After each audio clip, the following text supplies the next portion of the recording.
Hello guys, कैसे हैं आप लोग। वेलकम करते हैं फिर से जेएम ट्यूट्स के लेक्चर गैलरी सीरीज़ में आपका। और आज हम लोग जो कार्बन यानी हाइड्रोकार्बन पढ़ रहे थे उसी के पार्ट को कंटिन्यू करेंगे। आज का जो हमारा लेसन है वो 10th क्लास के कार्बन एंड इट्स कंपाउंड से लिया गया है, मतलब कार्बन और इसके यौगिक।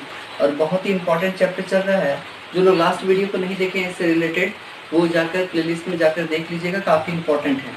तो आज हम लोग कंटिन्यू करेंगे कार्बन में एल्केन कंपाउंड को। उससे पहले थोड़ा बेसिक जानना होगा कि कार्बन और इट्स कंपाउंड में कोई भी एलिमेंट जो होता है वो जो भाग लेता है कार्बन कंपाउंड में, जैसे कि हाइड्रोजन और कार्बन भाग लेते हैं, कार्बन के साथ अदर आइटम भी भाग लेते हैं, उसकी चर्चा हम लोग बाद में करेंगे, ठीक है।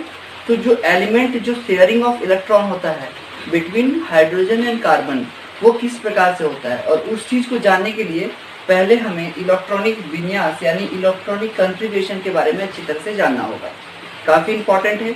तो आज हम लोग का टॉपिक है इलेक्ट्रॉनिक कॉन्फ़िगरेशन, कैसे लिखा जाता है किसी भी एटम का, परमाणु का या एलिमेंट का इलेक्ट्रॉनिक कॉन्फ़िगरेशन कैसे लिखा जाता है। चलिए हम लोग इसको समझते हैं। इसके लिए पहले हम लोग थोड़ा सा बोर के परमाणु मॉडल पर ध्यान देंगे। बोर का परमाणु मॉडल, ठीक है। ये 9th क्लास के कोर्स ऑफ स्टडी में है। जब 9th क्लास के कोर्स ऑफ स्टडी को मैं करवाऊंगा तो उसमें और डिटेल्स में से समझेंगे कि अलग अलग जो रसायन शास्त्री थे उन्होंने परमाणु का किस प्रकार से अलग अलग मॉडल प्रस्तुत किया था। तो अभी हम लोग का जो 10th क्लास का कार्बोनेट्स कंपाउंड है, इसमें बेसिकली हमको फोकस करना है बोर के परमाणु मॉडल पर। तो ध्यान दीजिएगा, बोर ने कहा कि परमाणु जो होता है वो गोलीय होता है, मतलब आकार में कैसा होता है, गोलीय होता है। इसमें एक नाभिक होता है जिसमें प्रोटॉन और न्यूट्रॉन उपस्थित रहते हैं। ध्यान रखिएगा कि नाभिक में प्रोटॉन और न्यूट्रॉन, कभी कभी इसे स्मॉल एन से भी दिखा देते हैं, इससे कोई बड़ी बात नहीं है कि आप स्मॉल या कैपिटल से या फिर स्मॉल से दिखाते हो, ठीक है। तो ध्यान रखिएगा कि जो परमाणु होता है वो गोलीय होता है और उसमें एक नाभिक होता है उसके बिल्कुल केंद्र में, जिसमें प्रोटॉन और न्यूट्रॉन होते हैं। प्रोटॉन को P द्वारा, न्यूट्रॉन को N द्वारा सूचित किया जाता है। प्रोटॉन पे प्लस चार्ज होता है, न्यूट्रॉन पे 0 चार्ज होता है, और इलेक्ट्रॉन इसके चारों ओर निश्चित वृत्ताकार कक्षाओं में गति करते हैं, ठीक है। और इलेक्ट्रॉन इसके चारों ओर निश्चित वृत्ताकार कक्षाओं में क्या करते हैं, गति करते हैं।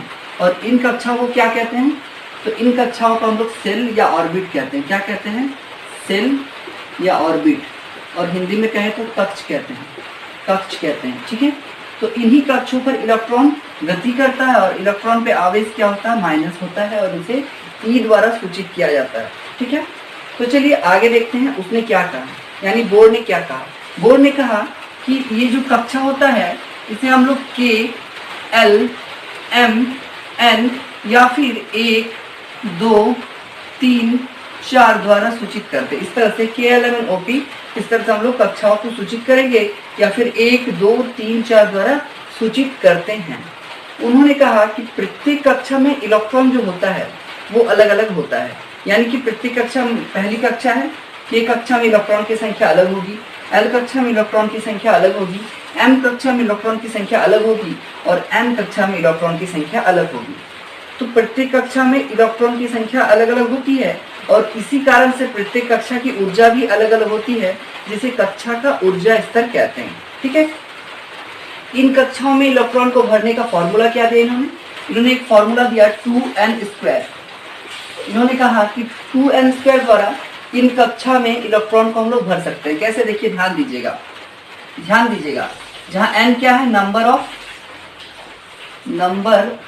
ऑफ ऑर्बिट है, ठीक है।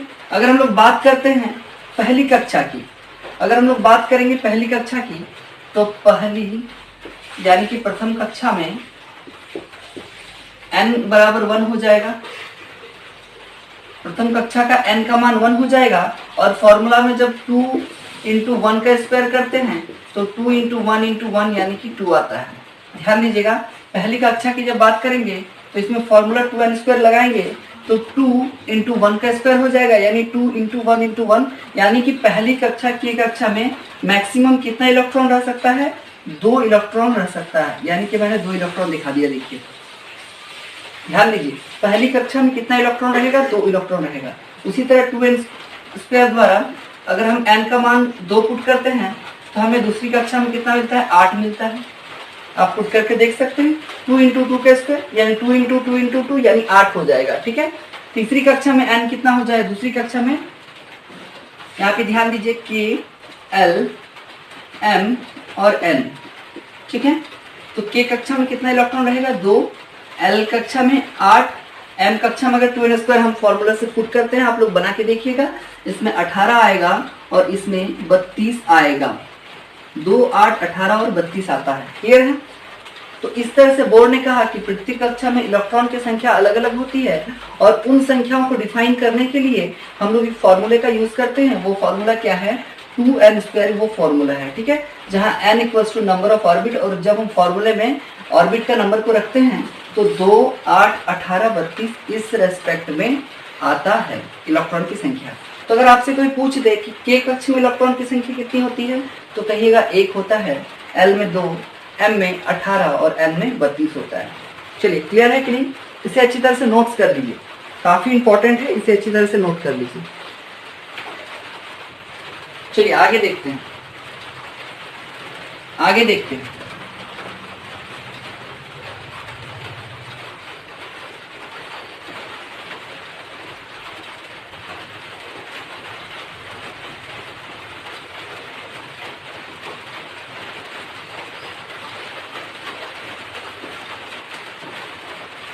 अब देखिए, प्रत्येक कक्षा की 4 उपकक्षाएं होती हैं, जिन उपकक्षाओं को SPDF कहा जाता है। क्या कहा जाता है, SPD और F। ठीक है, और अगर आपसे कोई पूछे कि SPDF में कितने इलेक्ट्रॉन्स एग्जिस्ट करते हैं, तो आप कहिएगा जितना K सेल में होता है उतना ही S सेल में होता है।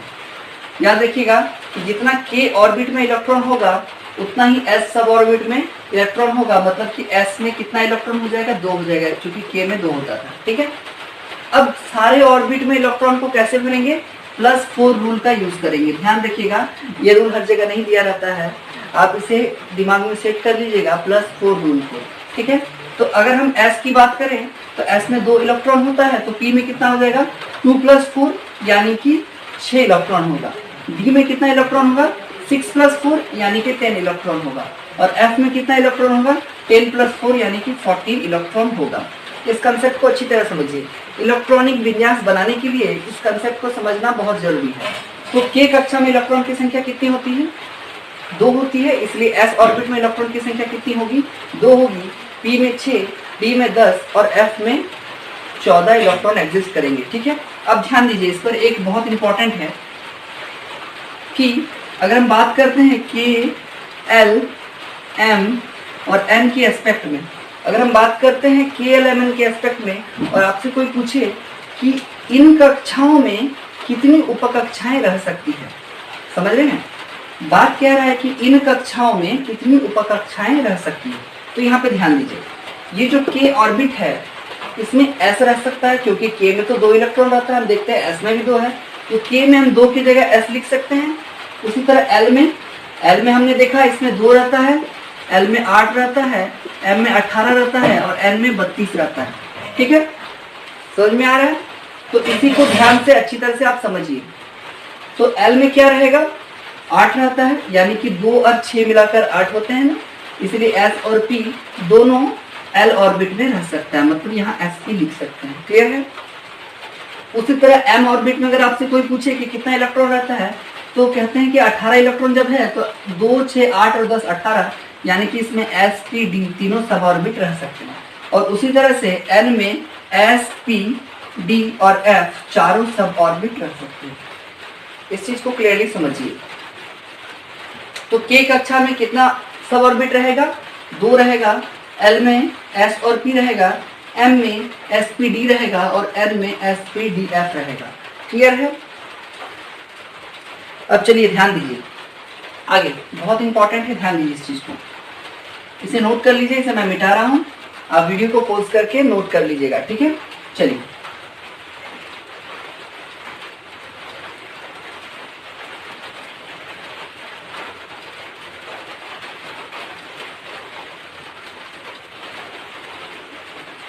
ध्यान दीजिएगा अभी मैंने कहा कि k ऑर्बिट में यानी कि पहले कक्षा में s रह सकता है, दूसरे जिसको l कहते हैं, मैंने बोर के परमाणु मॉडल से कहा था, दूसरे में sp रह सकता है, तीसरे में spd रहेगा और चौथे में sp d और f चारों रह सकता है। क्या ये चीज क्लियर हो गया आपको? क्या ये चीज क्लियर हुआ है कि पहले में s रहेगा, दूसरे में sp रहेगा, तीसरे में spd रहेगा और चौथे में spdf रहेगा? तो देखिए हम दो तरीके से इलेक्ट्रॉनिक विन्यास कर सकते हैं, ठीक है। एक spdf मेथड,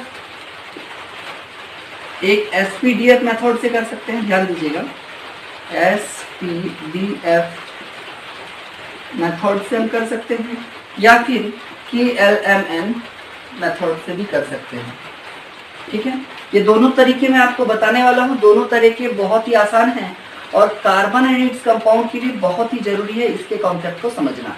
तो ध्यान दीजिएगा, SPDF की अगर हम बात करें, पहले हम K11 को देखेंगे, ठीक है।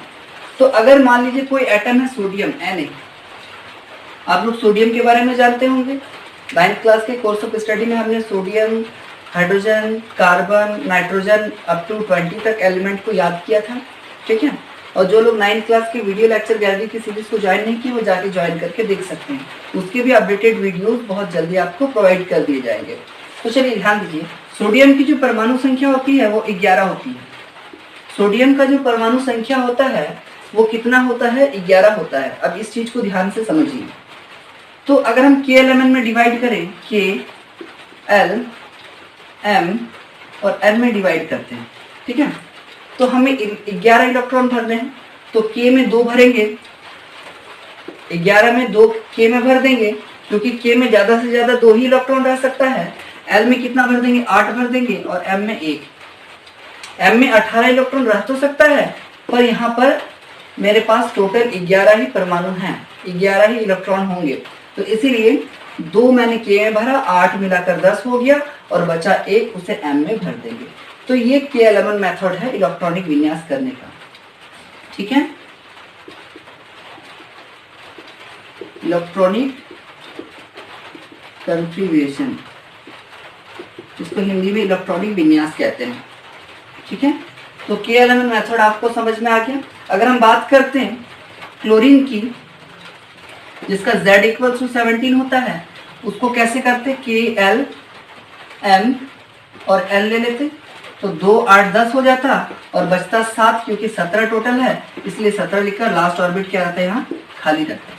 ठीक है, समझ में आ रहा है? तो ये था इलेक्ट्रॉनिक विन्यास करने का KLMN मेथड, ठीक है। अगर आपसे कोई कहे कि SPDF के थ्रू करके दिखाइए, यानी स्टैंडर्ड थोड़ा हम लोग अगर करना चाहें तो कैसे कर सकते हैं? देखिए, मैंने पहला में कहा S और P S रह सकता है, देखिए, दूसरे में SP रहेगा, तीसरे में SPD रहेगा और चौथे में SPD और F रहेगा। समझ में आ रहा है आपको? पहले ऑर्बिट, पहली कक्षा में S सब ऑर्बिट रहता है, दूसरे में SP रहता है, तीसरे में SPD रहता है और चौथे में SPD और F रहता है। मेरे पास अगर सोडियम की बात करें तो परमाणु संख्या यानी इलेक्ट्रॉन की संख्या कितनी है? 11 है। तो कैसे भरेंगे? देखिए, S में 2, इस S में भी 2, P में 6 रहता है और इस S में 1 हो जाएगा, क्योंकि मेरे पास टोटल 11 इलेक्ट्रॉन हैं। 2 2 4 6 10 और 1 11, और बाकी सबको हटा देना है, बाकी सबको नहीं लिखना है। समझ में आ गया? क्लियर आ गया? तो इस चीज को हम फर्दर ऐसे भी लिख सकते हैं, 1s2, 2 में s2 है और 2 में p भी है ना, इसलिए 2p6 लिखेंगे, ठीक है। 2 में s भी है इसलिए 2s2 लिखे हैं और 2 में p भी ऑर्बिट रहता है, सब ऑर्बिट रहता है, इसलिए 2p6 लिखें और 3s1। ये हो गया सोडियम का इलेक्ट्रॉनिक कॉन्फ़िगरेशन। क्लियर समझ में आ गया आपको? क्लियर समझ में आ गया है? चलिए, अब अगर हम क्लोरीन की बात करते हैं तो इसको कैसे लिखेंगे? तो 1 में S रहता है, पहले सजा लेंगे, 2 में SP रहता है, 3 में SPD रहता है और 4 में SPD और F रहता है। क्लियर समझ में आ रहा है? तो ध्यान दीजिएगा, तो S में 2 रहता है, यहाँ भी S में 2 रहेगा, यहाँ P में 6 रहेगा, फिर कितना बचता है? 2 6 8, 2 10, 2 12, 5 17 हो गए, और बाकी की आवश्यकता नहीं है, जो खाली है उसको हटा देना है। ठीक है। और फर्दर इसको थोड़ा सजा के ऐसे लिख देना है 1s2 2s2 2p6 3s2 3p5। Clear, समझ में आ गया।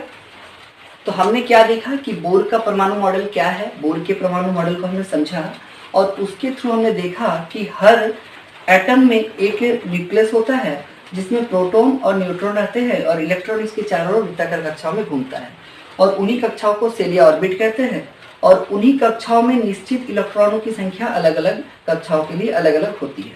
और ध्यान रहे उन्हीं इलेक्ट्रॉन को फर्दर कैटेगराइजेशन करने के लिए KLMN में हम लोग 2n² फॉर्मूला द्वारा भरते हैं और अगर इलेक्ट्रॉनिक कन्फिग्रेशन में आते हैं तो KLMN को भरने के लिए जो मेथड यूज किया जाता है वो सेम टू सेम होता है, यानी कि KLMN जो 4 ऑर्बिट है उसमें इलेक्ट्रॉन को हम लोग भर सकते हैं। और ये पूरा डिटेल्स रहा कि कैसे भर सकते हैं, मैंने आपको बता दिया।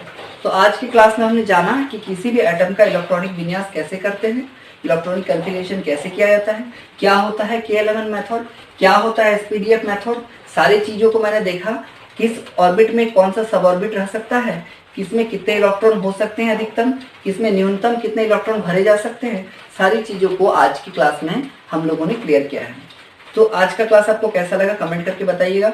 जो लोग चैनल पर पहली बार देख रहे हैं, पहली बार चैनल पे हैं, वो लोग सब्सक्राइब कर लीजिएगा और बेल आइकन को प्रेस कर दीजिए ताकि रेगुलर अपडेट आपको मिलते रहे। और हाँ, ध्यान रहे कि चैनल पर कंटिन्यू क्लासेस होंगी, इसलिए आपके क्लास से जुड़े जितने सारे भी लोग हैं उन सारे लोगों को पूरे क्लास को शेयर कीजिए ताकि ज़्यादा से ज़्यादा लोग जुड़ सकें और मैं आपके लिए कंटिन्यू वीडियो प्रोवाइड कर सकूँ। चलिए मिलते हैं फिर नेक्स्ट वीडियो में, तब तक के लिए गुड बाय।